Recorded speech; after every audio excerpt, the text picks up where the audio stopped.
They thought they could break her, but they didn't know her husband trained a SEAL. Before we dive in, I need you to stop what you're doing. If you believe in standing up for the voiceless, if you believe that power should never crush the underdog, subscribe right now to the Untold Struggles. These are the stories they try to silence. And trust me, you don't want to miss what's about to happen here. The late afternoon sun bathed the cul-de-sac in molten gold. Suburban perfection, fresh asphalt, perfect lawns trimmed like military haircuts, the faint smell of barbecue drifting through the air. To anyone passing by, the neighborhood looked like the cover of a real estate brochure. But Monica knew better. She stood on her porch, arms folded across her chest, watching the HOA security car roll past for the third time that day. The letters HOA enforcement were slapped across the side of the SUV in bold blue. Inside sat Gregory Harlow, the head of the HOA's enforcement committee.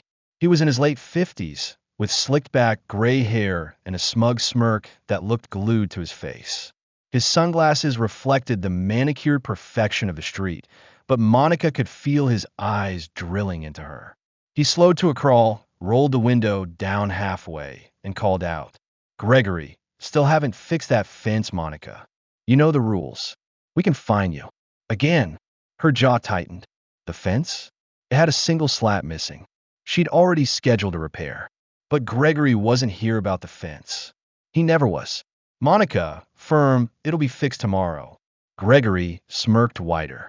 "Gregory, tomorrow isn't today. Don't test me." The SUV rolled away, leaving a trail of tension heavier than exhaust fumes. Monica pulled out her phone, turned on the camera, and whispered to herself, "Monica, you're not going to scare me, Gregory. Not anymore." The next morning, Monica knelt in her front yard, pulling weeds by hand. Her late husband's navy cap shaded her face. Every time she touched the brim, she felt him with her again. Derek, a decorated Navy SEAL, a man whose courage had shaped nations in her heart. 2 years gone, but his memory lived in every beat of her defiance. As Monica worked, Gregory returned, this time with 2 men in black HOA polo shirts. Their SUV parked diagonally across her driveway, like a blockade. Gregory, stepping out, barking, "Monica, you've been warned about your violations. Trash cans visible from the street. Fence still broken. Grass too long. That's 3 strikes. You know what that means." Neighbors began peeking through curtains. A couple even stepped onto their porches, whispering nervously. Monica pulled out her phone and hit record. "Monica," loud, so everyone could hear, "I'm on my own property. You don't get to harass me like this." One enforcer puffed his chest. "Enforcer, put the phone down, lady." But Monica didn't. She raised it higher, her hand steady now. "Monica," shouting, "everyone look at this. HOA harassment." Again. Across the street, a neighbor gasped. Another raised their own phone to record. Gregory's smirk cracked into fury. He stormed forward and slapped Monica's phone from her hand. The phone clattered to the pavement. The whole street went silent.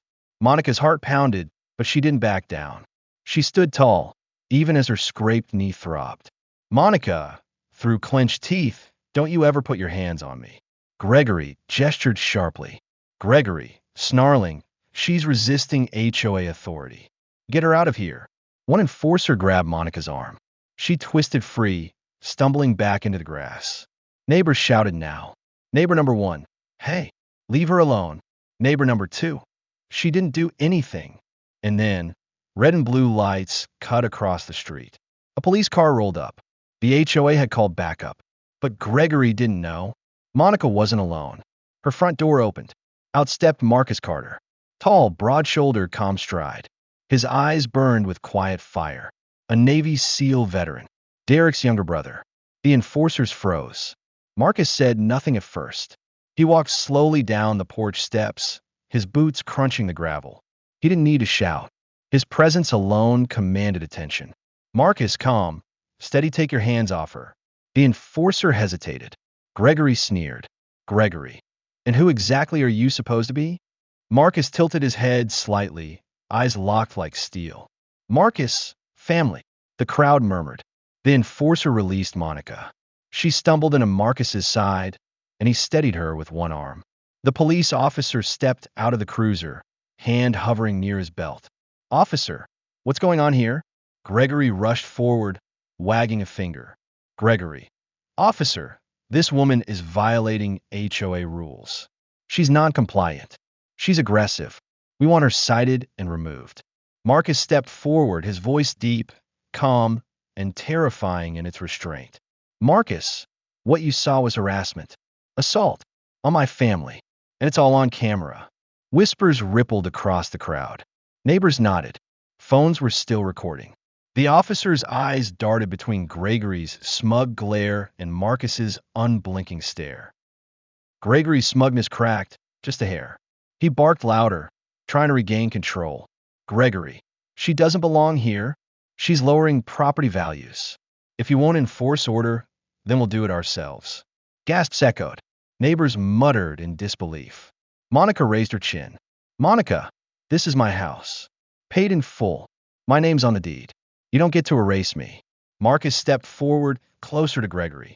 The tension thickened like a storm about to break. "Marcus, low, dangerous, you picked the wrong house. And the wrong family." Gregory's enforcers shifted uneasily. Even the officer looked unsettled. And then, Gregory smirked again. "Gregory, we'll see about that." He pulled out a folder. Inside, paperwork, legal threats, trumped-up citations. Monica's name plastered across every page. "Gregory, taunting, we're filing for lien. You'll lose this house. Everything your husband left you." The air dropped 10 degrees. Monica's breath caught. Tears welled in her eyes, but she refused to let them fall. Marcus leaned close to Gregory, voice low enough for only him to hear. "Marcus, try it. I dare you." By now, almost the entire street was outside. Phones recording. Voices rising. Neighbor number 3, shouting, "This is harassment."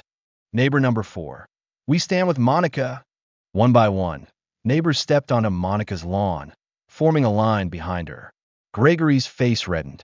His authority was slipping. "Gregory, furious.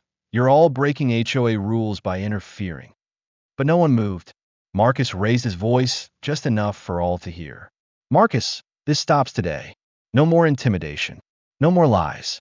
You've hidden behind bylaws and threats, but we're not afraid of you." The officer finally spoke, hesitant. "Officer, Mr. Harlow, maybe it's best you leave for now." Gregory's jaw clenched. He pointed at Monica, spitting words like venom. "Gregory, this isn't over. You'll regret this." He stormed back into the SUV. The enforcers followed. The car peeled off, tires screeching. The neighborhood exhaled in unison. That night, Monica sat at her kitchen table, hands shaking as she sifted through the crumpled folder Gregory had thrown at her.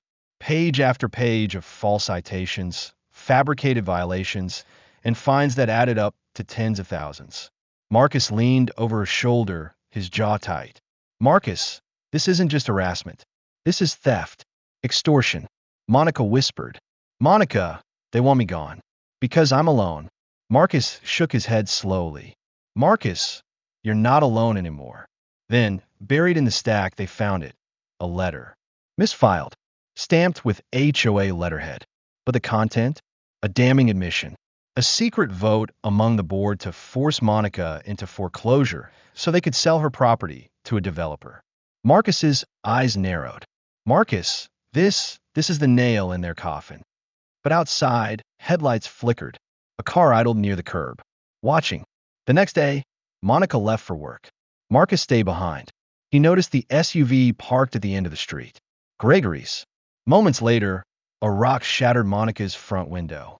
Spray painted across her garage door, "Get out." Marcus sprinted outside, fury etched across his face. The SUV peeled away, but Marcus caught the plate number. He dialed the police, but deep down he knew this wasn't going to be solved with a phone call. That night, the doorbell rang. Marcus opened the door to find an envelope taped to it. Inside was a single line written in bold, black marker. "Navy SEALs don't scare US." Marcus's jaw clenched. He stared out into the shadows of the street, muscles coiled like steel cables. The war had just begun. 2 nights later, Monica woke to the sound of heavy boots on the porch. Marcus was already awake, standing by the window. His hand gripped something tight. Through the glass, they saw them. Gregory, the enforcers, and two more men, faces hidden, flashlights cutting across the yard. One of them raised a crowbar. Another carried a gas can. Marcus whispered, steady but ice cold. Marcus, they're not here to scare us this time. Monica's eyes widened. Monica, what do we do? Marcus's voice dropped to a whisper, almost a growl. Marcus, we make them wish they never came. The camera of a narrative zooms out. The house, surrounded by shadows, neighbors watching from darkened windows, phones ready. And then, cut to black. To be continued. If you're still here, I know you feel the tension. Don't miss the rest of this series. Hit subscribe now, because what's coming next will leave you speechless. This isn't just a story. It's a mirror of struggles people face every day, silenced, bullied, erased. But the truth always fights its way through. If you believe in that fight, like, comment, share, and above all, subscribe to the Untold Struggles. Because part 2 is going to change everything.